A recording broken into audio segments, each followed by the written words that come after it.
Introducing you to people across North Carolina and around the world who put their Catholic faith into action. This is Faith Works on Catholic 540 AM Divine Mercy Radio. Now, here's your host for Faith Works, Ellen White. Hello, everyone, and welcome to another edition of Faith Works on Divine Mercy Radio. Our show highlights individuals through God's grace who put their faith into action daily. Amazing people who have an interesting, sometimes overlooked, impact on our Catholic faith. On Faith Works, we share their stories. I'm your host, Ellen White.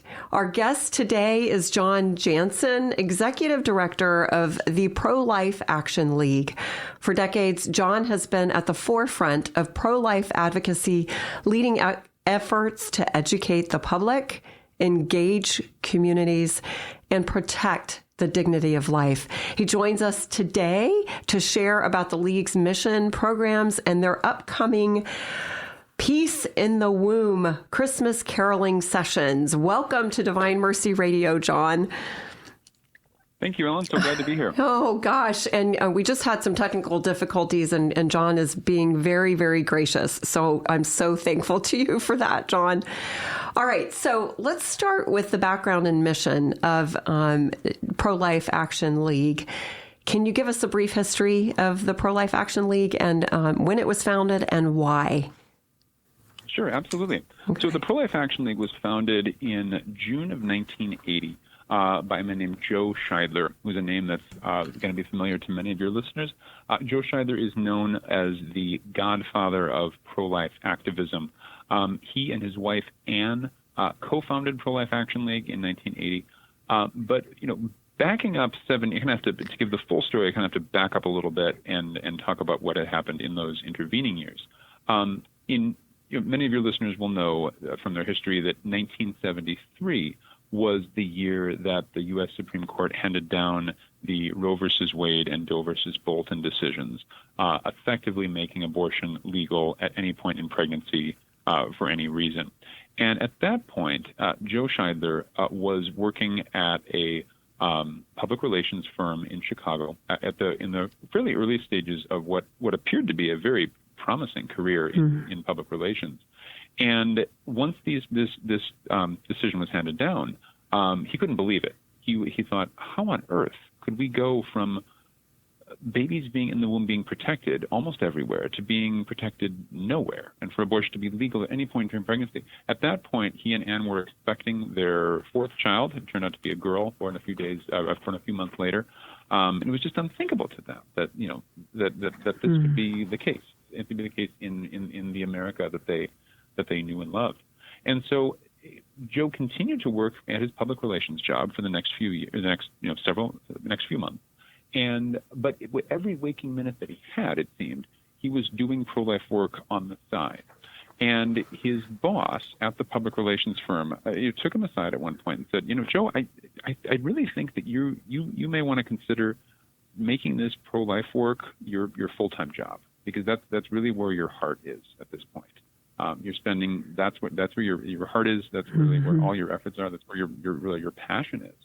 And I think that may have been a prompting of the Holy Spirit on the part of his boss to say those words to Joe, because that really inspired him to leave that job, that very promising job, and take on full-time pro-life work. And so very soon after that, he was hired at one pro-life organization. And that was the first of a few different groups that he worked for, but then realized over the course of those next several years that where his true passion was in the form of pro-life activism. And that word activism is a word that many people are kind of turned off by. They think it has a negative connotation.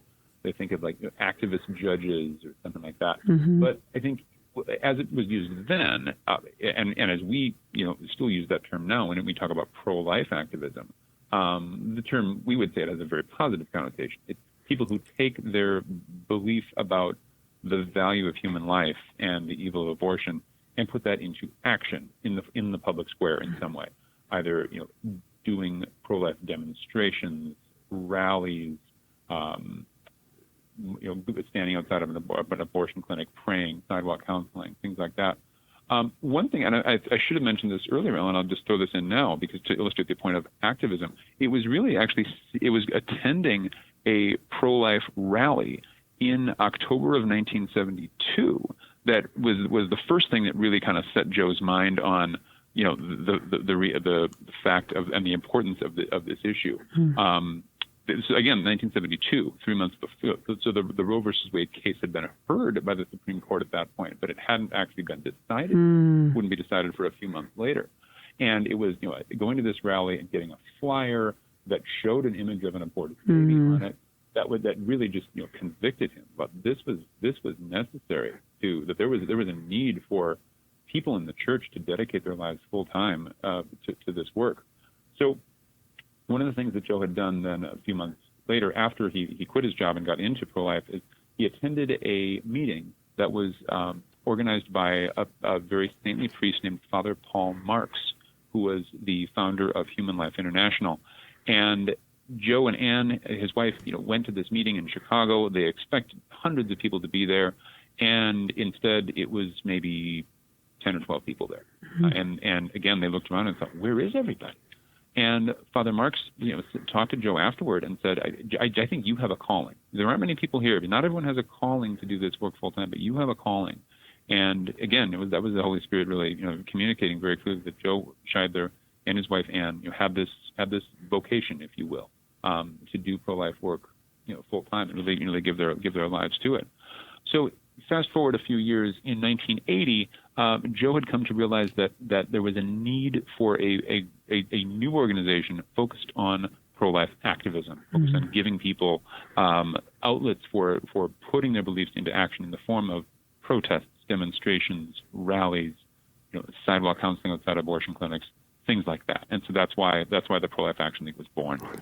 That's so great. And I'd imagine, John, that the organization has evolved over the years, especially, 45 years. It's such a long time.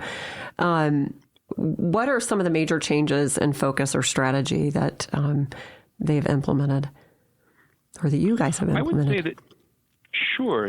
I would say over the years, the overall mission of the Pro-Life Action League has remained more or less the same, of giving people the opportunity to fight abortion in their own local communities. You don't have to. The idea is you don't have to be a politician. You don't have to be educated. You don't have to be, have to have lots of money. You just need to have a heart for unborn children.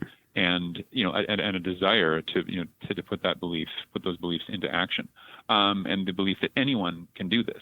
This is not. It doesn't. You don't need to. We want the barrier to entry to be very, very short, small, whatever image you want to use. Right. You want to have no barriers of entry. You don't need to worry about getting certified or going to a classroom. You just go out and do it. That's always been the motto that Joe Scheidler had, and the motto that we always have as pro-lifers is: if you have an idea, do it. People will very often come to us with their own pro-life ideas, and very often we'll say, "Well, it's an interesting idea. It's not necessarily our idea, but hey, more power to you. Go ahead and do it." And so that's we always want to encourage people. Like there's no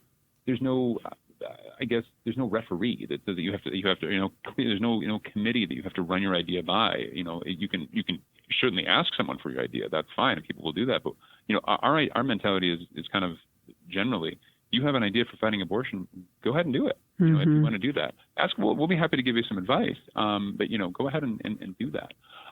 If you go to our website, prolifeaction.org, there's a whole section called Take Action at the top of the page. And if you click on that tab at the top of our website, the Take Action page, there are any number of ideas that people can implement in their own local communities. Things like speaking out at a city council meeting, leading a protest, leading a prayer vigil, things like that. Now, not every action is going to resonate with every person because there are different types of people. It's like St. Paul says in his letter to the Corinthians about there are many parts, one body. The eye can't say to the foot, you're not an eye, you're not important. We all have a role to play in the church, and we all have a role to play in the pro-life movement as well. If you're definitely afraid of speaking publicly, well, maybe speaking out at a city council meeting is not your thing, but you can show up at a protest. You can show up at a prayer vigil. Anyone can do that. You can get some leaflets and pass them out silently. You can put them on car windshields, things like that. There's a role to play for everyone in the pro-life movement, and that's what we want to give people as many opportunities as possible. Yeah, I love the information that you provide there at the website under the Take Action tab. There's so much information, and certainly you could spend time praying over the various activities that you can participate in and really be encouraged in that. And I love also that you say you can come in at any point. You don't have to be trained or certified in a particular area to do that. So you just need to have a heart for the unborn and standing up for them. Absolutely. You were going to say something, John. I'm sorry. Go ahead. Sure. Yeah. What I was going to say, as far as how our mission has evolved, one thing I would say, and this is a fairly recent development or modification, you might say. There was a time not too long ago where we would say publicly that we are working to make abortion unthinkable, or working to end abortion or eradicate abortion. We don't use that language anymore. Does that mean that we have sort of raised the white flag and kind of given up on that? No, but I think it's kind of one of the realizations that we have come to since Roe versus Wade was overturned, since the Dobbs v. Jackson decision. Mm-hmm. What we have seen is that it might be that at this point we have kind of reached an impasse from a legal standpoint, and that we're the sort of the legal patchwork that we have in our country, while very far from ideal, this might be the way it is for a long, long time. And that we might just have to kind of work within this framework. And we're still doing everything we can, obviously, to try to save as many babies as we can. But we have to just have to recognize that. I want to ask, because I'm trying to get a visual of what it is that you're saying. So we're at an impasse now. What are you thinking that the landscape looks like that would make it different for you not to use that terminology, working to eradicate abortion? I think prior to the overturning of Roe v. Wade, there was, I think, a mentality that a lot of people had. There hadn't been a lot of thinking through what it was going to be like if Roe versus Wade was overturned, because it was almost so far in the future, so almost inconceivable that we just thought, okay, if Roe versus Wade is overturned, that's going to end abortion. We're going to be no more abortion. And obviously now Roe versus Wade has been overturned for 3.5 years now. Do we still have abortion in our country? Yeah. Very much so, because it's not as if now it's headed back to the states. Right. The states can do what they want. Some states are very pro-life and have done pretty much have effectively banned abortion. Other states, it's wide open. Our Pro-Life Action League is based in Illinois, where we have abortion legal at any point in pregnancy for pretty much any reason. Just a couple months ago, a new abortion clinic opened in Chicago that openly advertises abortion up to 34 weeks. I don't think they're doing abortions really that late very much, if at all, but they're advertising that. So, that's just out there, Well, and also, too, I want to interject that there are companies that are advertising that they'll pay for their employees to travel to different states that, are providing abortions late in the game, too. Absolutely. So, exactly. Right. Yeah. And we know now that the abortion pill, mifepristone, accounts, and has been for several years, accounting for the vast majority of abortions are now done by pill, more than 60%. And so, and those can be given, and most of them are given in person at an abortion facility, but they can also be ordered online, and they can also be ordered. Some estimates are around 10%, I think, of abortion pills are ordered online, sometimes from sources outside the country. Whether that's legal or not, that's a different question, because whether it's legal or not, it's still being done. It's so atrocious. How can we solve that? That's a problem that's vexing the pro-life movement right now, and vexing elected officials and everyone. So we might just be at the point where this is the reality, and we have to just deal with this reality. What we have focused on for the past few years, more and more, is every single chance we get to talk, when we have a chance to talk about abortion, is to talk about the reality of unwanted abortion. To use that, to talk about that reality, that so often women who have abortions do not want them. This is not me saying this as a pro-life activist. This is women themselves who have had abortions saying this. Women who had abortions very often will say that, in some cases, it's actually outright coerced, where someone literally is forcing them to do it.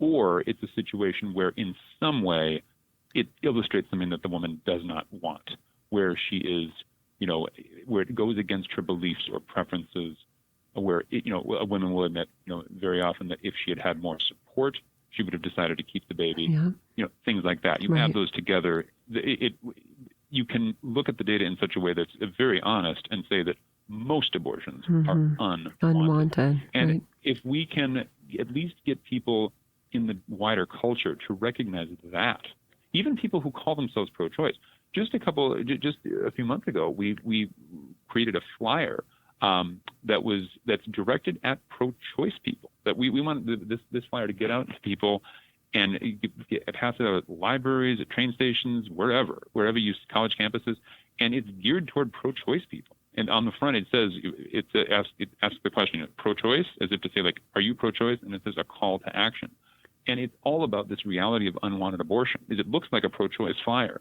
We want to get in our culture and really kind of plant this seed among people who call themselves pro-choice to help them realize that, you know what, you say you're pro-choice, I don't think you really are. Because if you really realize that so many abortions are unwanted, I think you might reconsider that. Yeah, I think that's great that you're engaging right there in the culture with that community. And you're educating them without even them realizing it.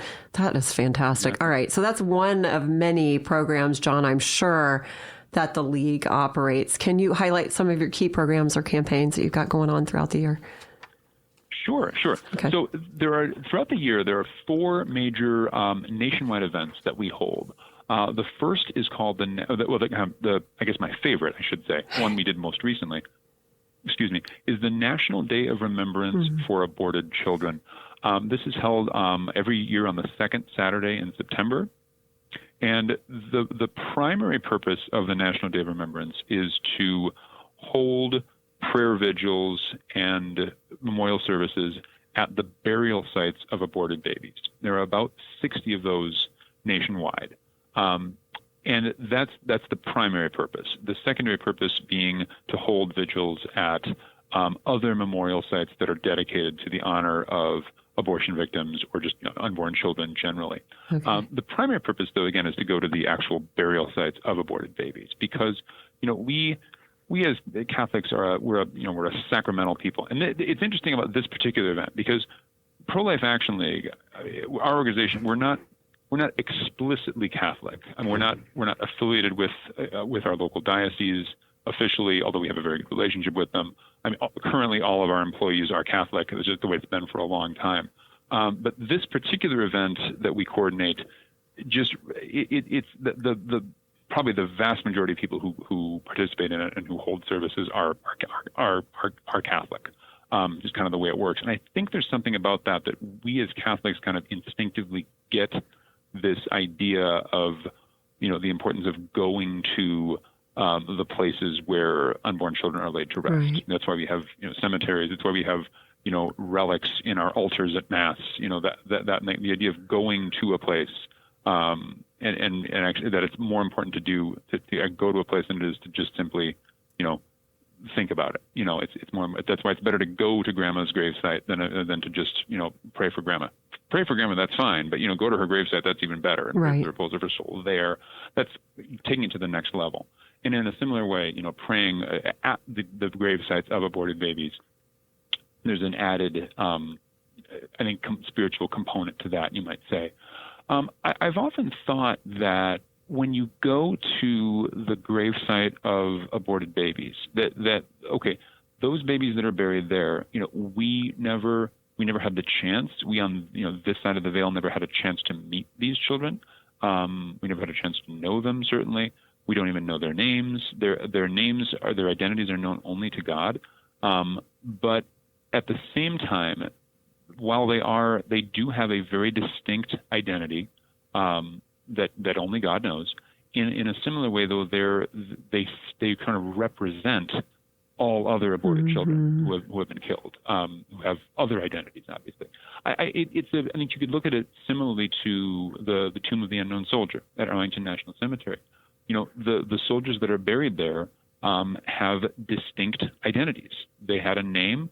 God knows what their names were. We don't know what their names were, but they have real identities. But they, in some sense, though, they have they kind of also represent all unknown soldiers as well, and all soldiers who have ever died in service to our country as well. Oh, that's beautiful. Okay, so this is the second Saturday in September, the National Day of Remembrance. What are a couple of the other things, and then we'll move on to the next section here. Sure. Well, we also have prior to that we have the National Pro-Life Bridges Day. We did that earlier this year. That was it's in the summertime. Usually the last week in July is when we do that, where we pick one day. It's usually a Friday, and we encourage people to go out on a local highway overpass with banners that say "Abortion takes a human life."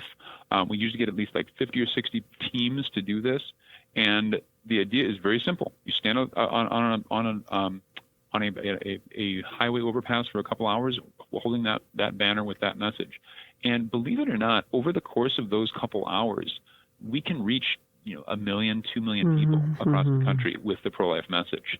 And at any given time when people are traveling on the road, there's a certain percentage of them that are traveling that are women who are seriously considering abortion, and they're seeing a pro-life message. So very possibly, when we were out there with those banners, we are contributing to lives being saved in that way. So great. It's really an amazing thing, and that's one of those things that's really easy to do. It's just a matter of getting a pro-life banner kit from us at a relatively low cost, and we provide it to you, and you go out there and you get a handful of people. It takes a very small number of people, and you go out and you do that. And it doesn't have to be done just on that one Friday in July. It can be done any time of year. And right. A lot of the people that we work with for that particular event do it at times throughout the year. We just heard from a guy yesterday in the Philadelphia area who's planning to do that in a couple weeks. He did it last summer with us. He's doing it again on a regular basis. So God bless him.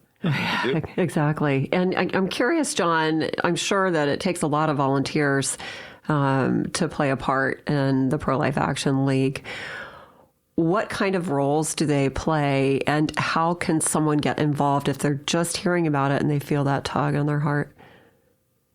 Well, the best thing I would recommend is to go to our website, prolifeaction.org, and go to our contact forms, click on contact, and fill out our contact form and say, I want to get involved in pro-life activities. Where can I start? And we will get in touch with you. I mean, I'm the one that actually answers all of our incoming email. That's so if you go to our website, prolifeaction.org, fill out our contact form, I'm going to be the one that sees that message, and I'm going to be the one to respond to you.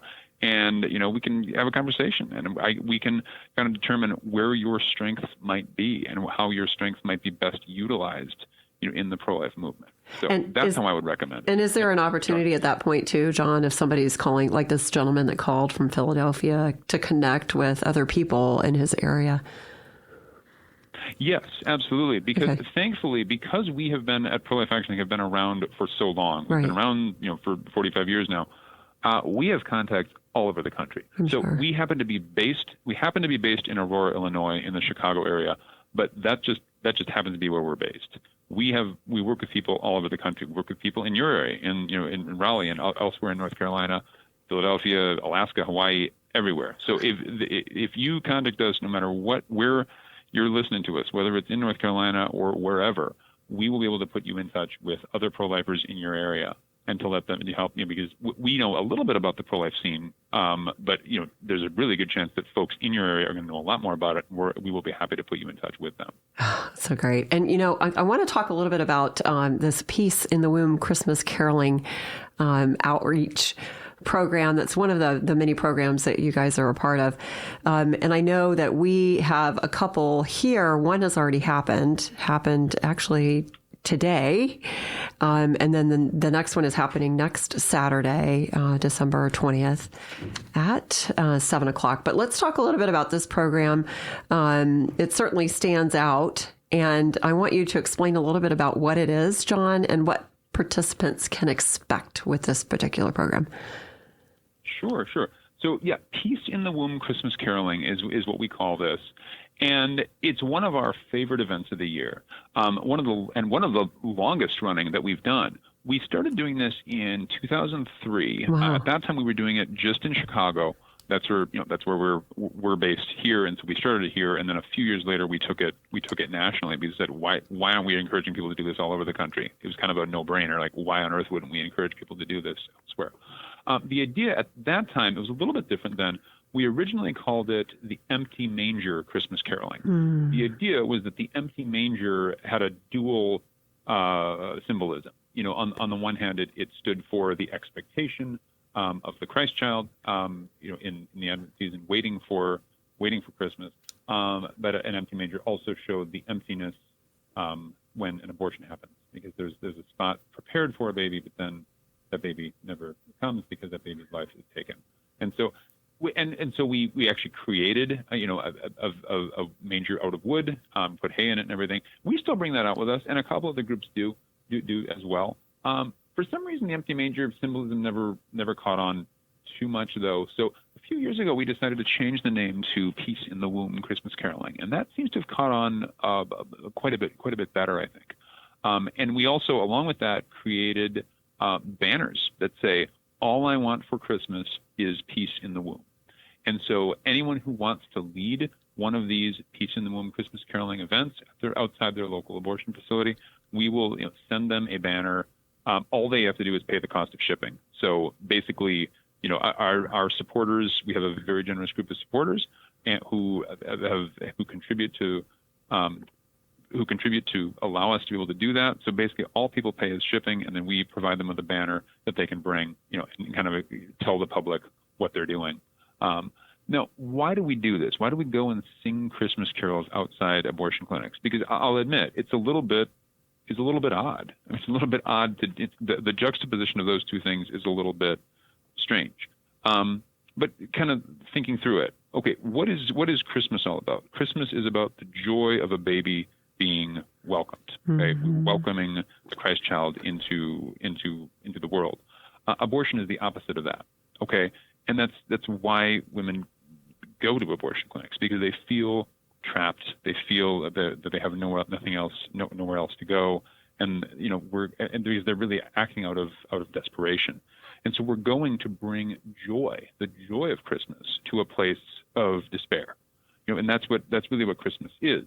Jesus coming into the midst of the world to free people from their sins and remind us that we're destined for something greater. That we're not meant for this world, we're meant for something greater. And obviously we go in the hope that babies will be welcomed instead of rejected.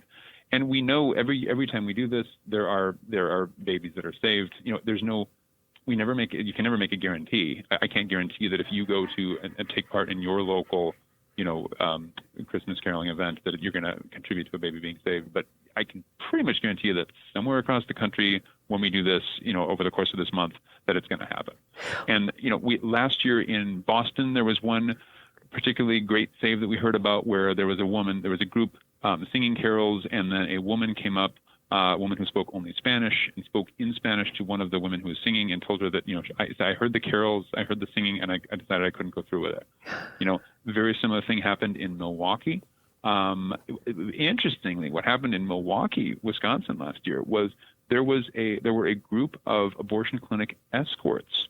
These are women and men who volunteer to, usher women into the abortion clinic and kind of keep them away from sidewalk counselors and other pro-lifers. And there was one of the escorts who asked for a songbook from the pro-lifers, and she legitimately sang along with them. Wow. I don't know what the Holy Spirit was doing there, but there was she was in some way touched by this Christmas. It reminded me a little bit of the story of the Christmas truce in World War I. The story of the famous Christmas truce in 1915. It's an amazing story. And we're not having into that now, but many of your listeners will be familiar with that. So that's the kind of thing that can happen at this event. One of the things that we're doing this year now that's brand new, we actually just this year have done this and have provided to our Christmas caroling, or Peace in the Womb Christmas caroling leaders, is to provide them a handout that they can give to passersby that explains what we're doing. It's got our logo, the "All I Want for Christmas is Peace in the Womb," and we explain what we're doing here, and we kind of turn it into something kind of proactive, and said that, we talk about unwanted abortion, and we talk about, you may know someone who is, being forced to have an abortion. If you know someone in that kind of situation, have them contact Option Line. It's a nationwide pregnancy network of pregnancy care centers, and they can help. So to turn it into something, every year, like I said, we've done this event since 2003, and we as much as possible try to add one or two things each year, and that's the new addition this year, is this flyer that we provided people to be able to give to passersby.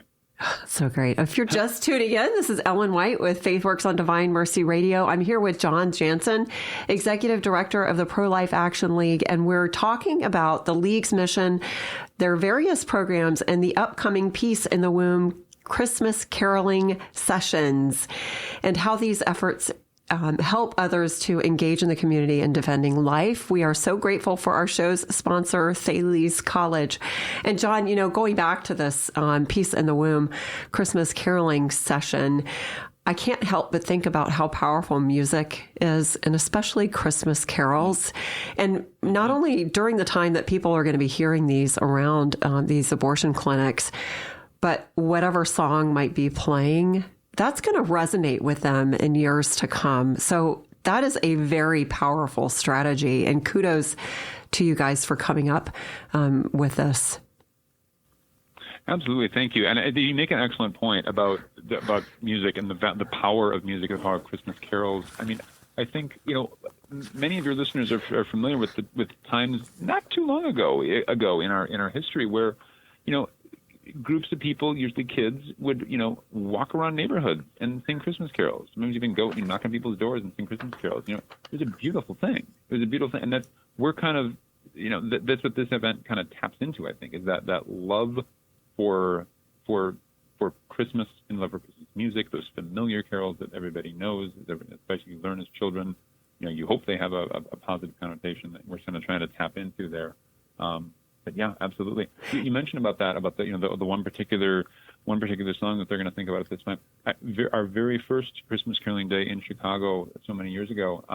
There was at the first time we did this. There was outside the American Women's abortion clinic in Chicago on the north side. There was a woman who, as we were singing "Silent Night," came out and said, "I'm here in Silent. I can't do this." And so Silent Night was the one that did it for her.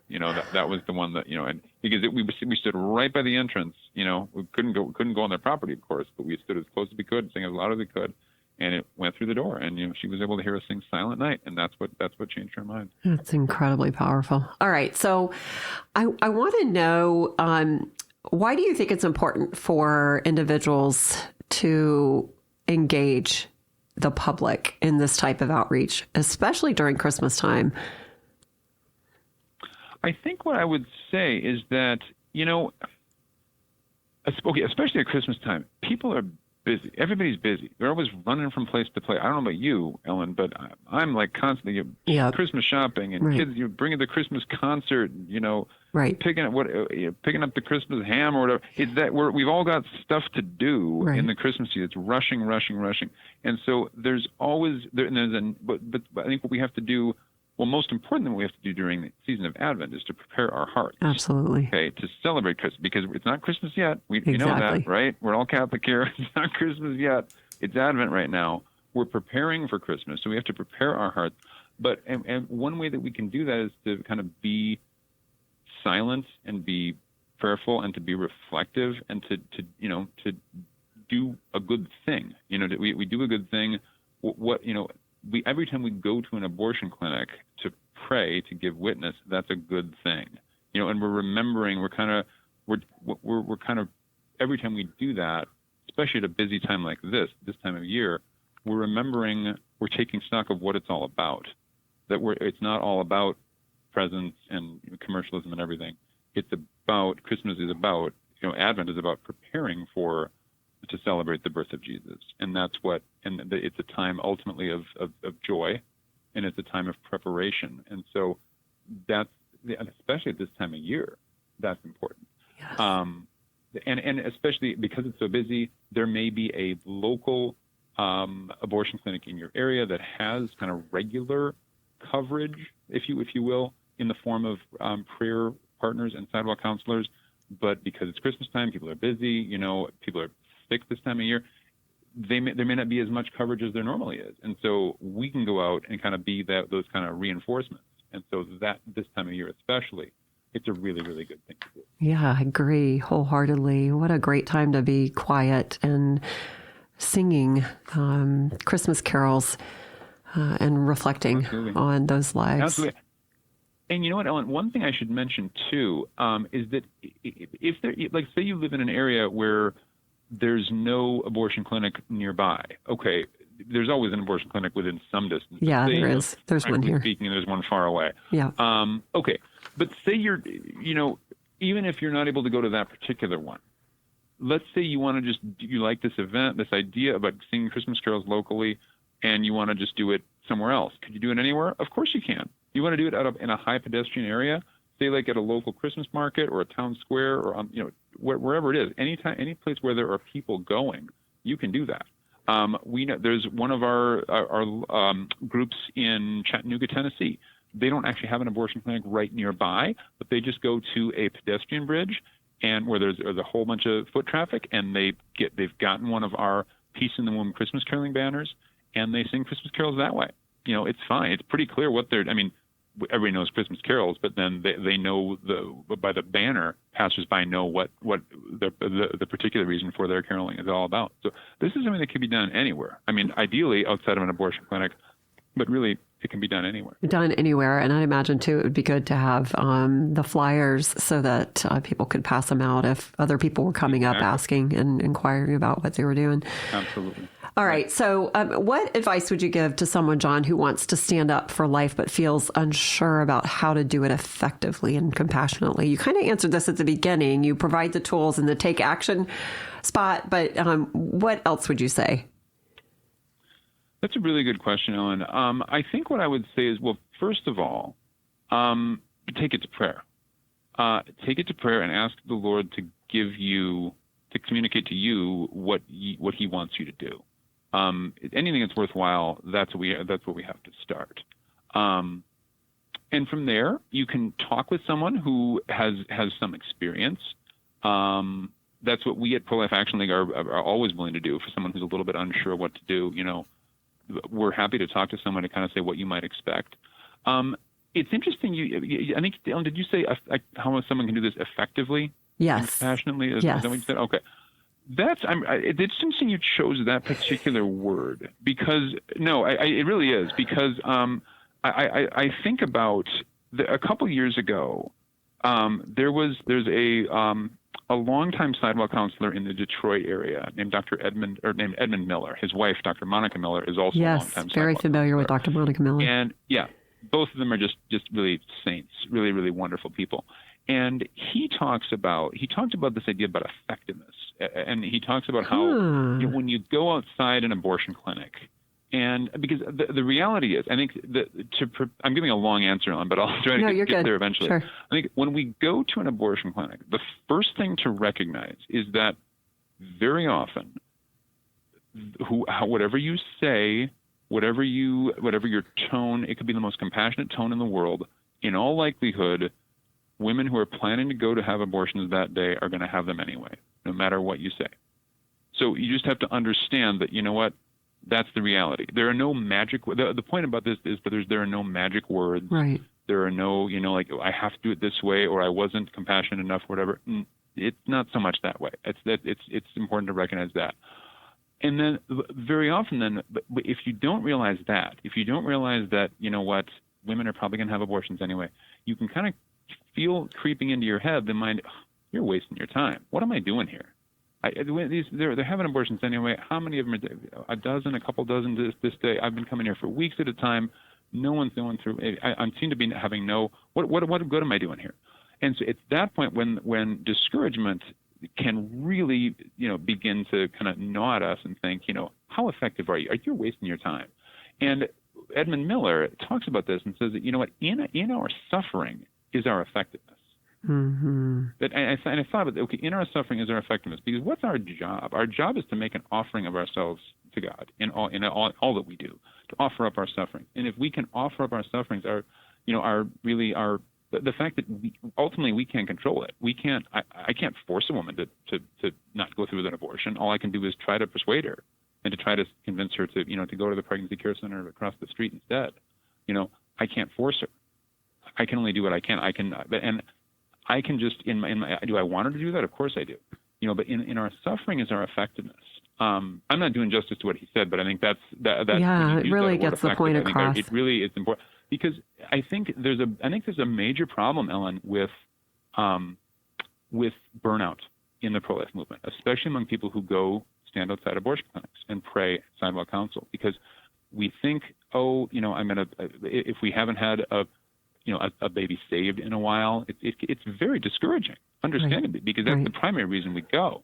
But we have to remember that, okay, yes, that's the primary reason we go. We want women to change their minds and not go through with the abortion. And when that happens, it's a wonderful, wonderful thing.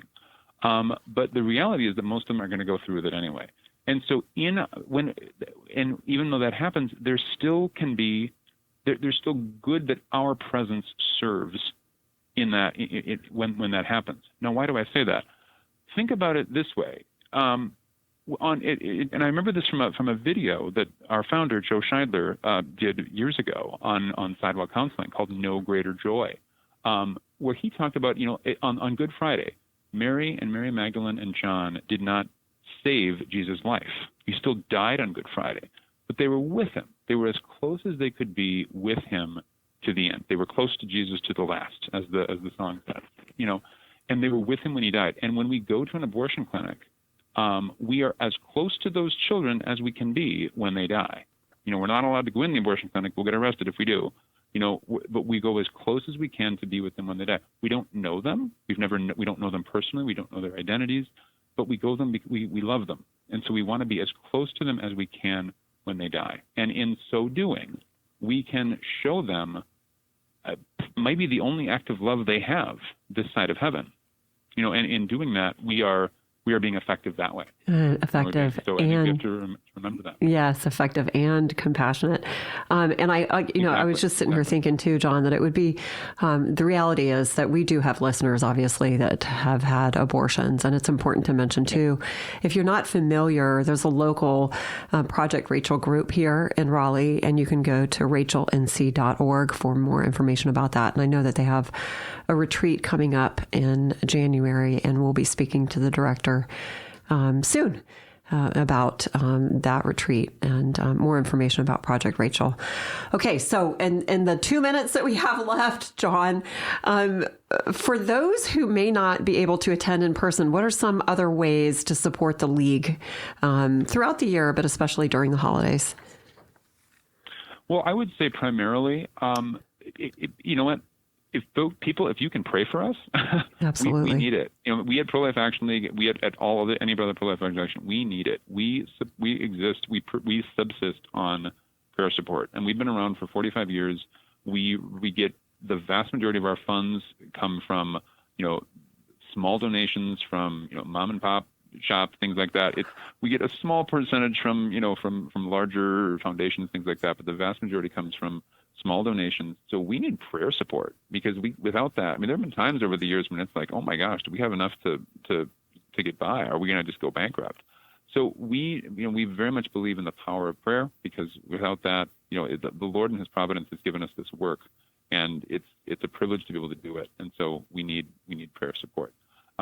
Secondly, I would say, okay, regarding those donations, if you want to donate to support our work financially, we're never going to say no to that, because that is how we are able to continue and do this work that we're allowed to do. Because we have 5 full-time employees and a couple of part-timers, and so we need support to continue that work that the Lord has given us to do. So if you feel called to make a financial gift, we can certainly benefit that way. prolifeaction.org /donate. You can find it that way. prolifeaction.org. There's a donation page. You can make a gift that way as well. We would be very, very grateful for that. Okay, great. And again, I mentioned earlier in the interview that We had already one Peace in the Womb Christmas caroling session last week, December 13th. Actually, it's today, December 13th, this morning. And there's going to be another one a week from now, December 20th at 7 in the evening. And I spoke to Mark Prokop, who is the local contact for that. And his website or his email address is durhamterp@yahoo.com. That's DURHAMTERP@yahoo.com. You can reach out to him and he can give you additional information if you feel called to participate in the one next Saturday. What a great thing to do. All right, John, thank you so much for sharing your insights. Ellen, this has been a privilege. I really enjoyed it. Let's stay in touch. And listeners, you can learn more about the Pro-Life Action League again on their website at prolifeaction.org. Is that right, John? That's right. Yes, okay. prolifeaction.org. Awesome. Okay. If you missed any part of this episode or you want to catch up on past conversations filled with inspiration and hope, you can find them all at divinemercyradio.org. Just click on local shows. And don't forget, you can take FaithWorks with you wherever you go. Just download the free Divine Mercy Radio app from your app store. Simply search Divine Mercy Radio NC and you're all set to listen anytime, anywhere. God bless, and let's stand up for life.